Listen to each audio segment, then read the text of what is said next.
Depuis l'annonce de son organisation, la concertation politique préélectorale fait couler beaucoup d'encre. Ce jeudi 16 février, 3 jours après l'ouverture officielle du dit dialogue, la plateforme Alternance 2023 s'est exprimée à ce sujet.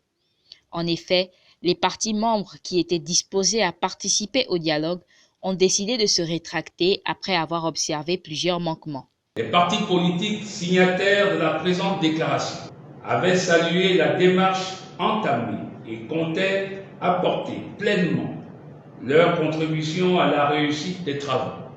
Toutefois, nous exprimons de vives préoccupations sur les conditions de lancement et d'organisation des travaux en raison des multiples improvisations auxquelles nous assistons depuis quelques jours de la part du gouvernement. Nous dénonçons ainsi l'absence d'un comité bipartite.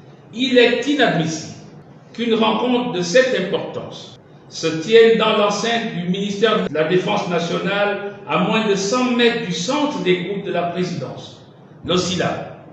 Ceci n'est pas de nature à rassurer.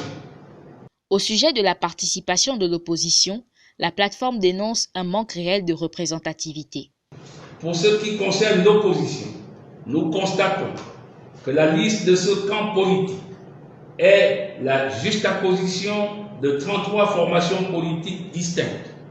Cette liste a été composée par le ministre de l'Intérieur, par ailleurs membre de la délégation de la majorité, et donc juge et partie en violation de son obligation de neutralité dans un tel contexte. Cette liste n'est pas représentative au regard des enjeux et de l'objet principal de la concertation, qui est la question électorale. En ce qui concerne la majorité, Alternance 2023 suspecte que celle-ci aurait un objectif dissimulé.